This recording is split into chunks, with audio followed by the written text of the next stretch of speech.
This is Rajo, the controversial author. Today's subject is going to be making marriage last and adding fire to the flame. So, should be pretty interesting. Before we get started, I want to remind you, you can always follow me on Facebook, Twitter, and YouTube under Rajo the Writer. Facebook, YouTube, and Twitter under Rajo the Writer. And you can always purchase one of my books at lulu.com under Rajo.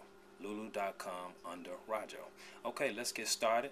I've written down several steps that you can possibly initiate into your marriage to try to enhance it and maybe relight that fire if the fire is dim, and it always dims. It always starts to smolder just a little bit through the course of time, as we're all human, and sometimes connections start to, fray a little bit. So we want to try to go through a little process here and see if we can try to keep things strong, always be able to reinvigorate the marriage and keep it growing. Okay, let's get started. Step number one, remember when you first met. Very key. You remember when you first met your mate, you just was so thrown by them. You just really want to make that union become permanent. And it was some reasons that you did that. It was certain characteristics about them that you liked, and you really felt like it was something that you could do and live with for the rest of your life. So you want to go back and revisit that. Now, of course, you have changed, so maybe some of those characteristics have changed, which may also explain if you had a change of status, what could have lended a hand to that. So remember when you first met. Second is you begin to want to see what's on the other side. Now that's what happens next. Eventually, as time goes on with this millions and millions of people in the world, that you begin to wonder what's on the other side. Well, which comes down to step three. Before you do that, remember how life was when you were single. And you remember when you were single, it's got its pluses, but one of its minuses is that it doesn't have the mate that you have now in it. And maybe you might feel like your mate has changed or you're not as attracted to them anymore, but all relationships can be recultivated. They can all be restarted, and they can all be renewed. And you have to want to put that effort into it. And as we go through, you'll see it's not a lot of effort you have to do to put into it. And in the long run, while you find yourself out, want to know what's on the other side, you'll find out that what you were looking for probably was right there all along. So let's go on to step 4. If your marriage has seemed to have gone stale, then the key word is to stop. Now that's very important, because you stop right there at that point in time. Before you go any further, let's stop. We want to stop right at this point. Initiate a new program. So before we go any further, keep going in the same cycle we've been going in and not making any progress, then let's just stop right here and start a whole new process. And hopefully, as we go on, these key statements will help you make those make the new process go well for you. Stumbling on my words a little bit here today.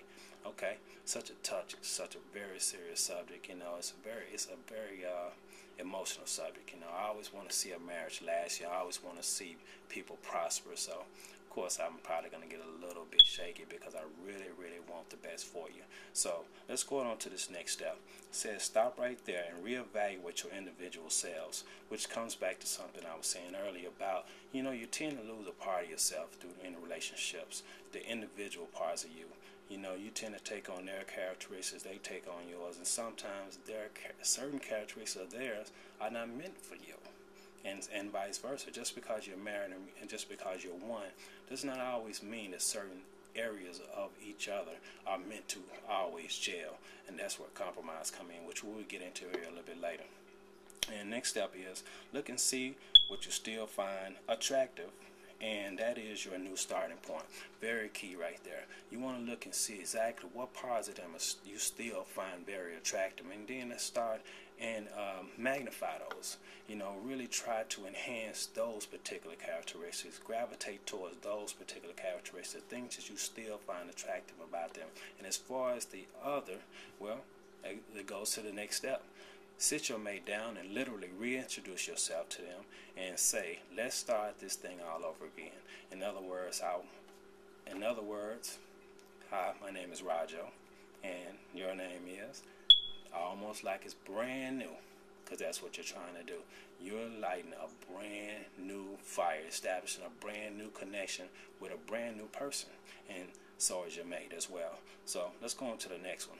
Both write out a list of your dislikes and compromise on each one by one, establishing a rule book per se. In other words, you're going to take the time to hash them out one by one, go through the process, list them down, and talk about them. Compromise on each one. Compromise, make a compromise. In the end of the day, when you look back on, you got a compromise list, and you realize that you're not going to have to deal with the things you've been dealing with each other in the future.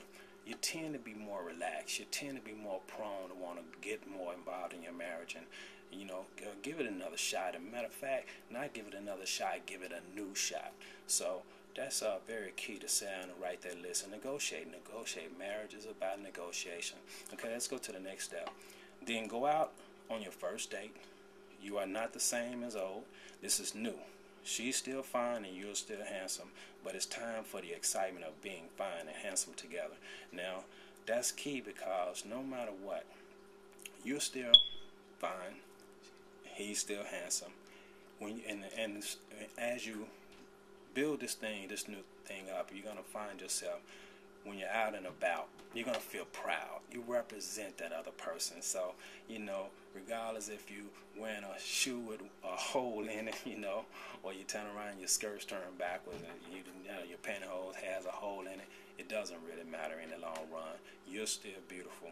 He's still handsome. You'll represent each other when you're away from each other. Keep that in mind at all times, and that's very important. And that will also let other people know you got something special, and it keeps outsiders from trying to penetrate as much as they normally would. And either way, it won't matter because you're going to have a bond so strong. When you see somebody attractive, and let's be real, there are other attractive people. When you see somebody attractive, you'll remember, I got something just as good at home. So, very key right there. You're beautiful. He's handsome. Okay, we can go to the next thing on the list here.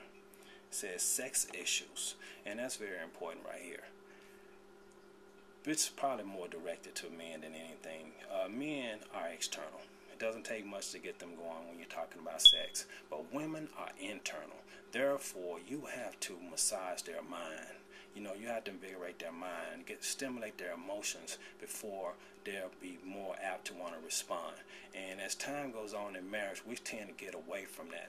And you have to realize that any woman that you run across, you're going to have to stimulate her mind first and ignite a fire inside her heart and get that passion going. So keep that in mind, and you will find that your partner is going to respond a lot better.